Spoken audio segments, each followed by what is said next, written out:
major encounter that's taken place. This is, between the border of Chhattisgarh and Odisha. This is an encounter that's taken place, and there was a large amount of weapons and explosives that have been recovered from the area. Uma joining us. Uma, it was a Maoist that, amongst the 14 who was carrying a bounty of 1 crore has also been killed in this very encounter. Yes, indeed. This is somebody who we identify as Chalapati, and he has been in the central committee, and he was someone who was carrying a bounty of 1 crore rupees on his head, and he is someone who set up, organized the operation in Andhra Pradesh as well as in the neighboring states as well. What we understand about this entire operation is that it was launched on the night of January 19 and targeted the Maoists who were in the Kulari Ghat Reserve Forest in Chhattisgarh, and that's about 5 kilometers in Odisha's Naupada district. And based on the intelligence inputs, the operation was carried out. It is a multi-state operation, and it was carried out by the Special Operations Group of Odisha, Chhattisgarh's E30 force, as well as CRPF personnel who are deployed, of course, in all these very sensitive areas. And just on the January 20th, we saw 2 women Maoist cadres who were neutralized, and a large cache of arms, ammunition and IEDs, including an SLR, was seized. And again, a major encounter on the 21st of January took place, in which an exchange of fire happened, and that had led to the death of these 12 Maoists that we are talking about.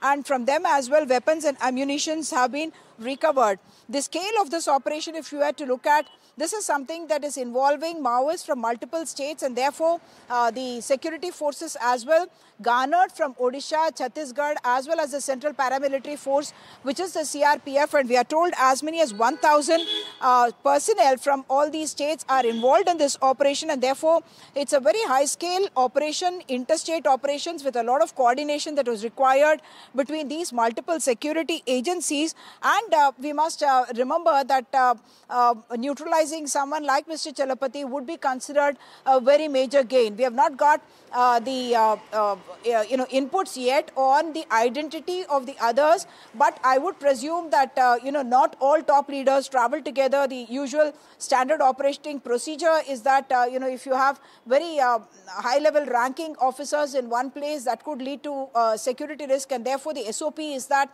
you will have, if you have a very high-ranking leader, then you will have many more of second-rank or third-rank leaders, and not really of the same kind of a seniority, if I may put it that way. So the SP or Mr. Nikhil Rakeja has in fact confirmed that this operation has been done by Cobra, CRPF, District Reserve Guards of Chhattisgarh, as well as the Odisha's Special Operations Group, and he has called it one of the biggest encounters of the country, as the Central Committee member that I mentioned, Chalapati, of the Maoist organization, has been killed. Chalapati is someone who was known as Jairam, and very often among the Maoists you'll find that there is a real name, there is a pseudonym that will be used as well once they enter the ranks, and in this case Jairam became Chalapati when he was when he joined the Maoist ranks, and is known among the Maoist cadres and also the security forces as Chalapati. So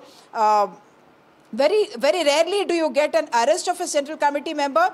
In this case, Chalapati getting killed is quite a big plus for the security forces in the region.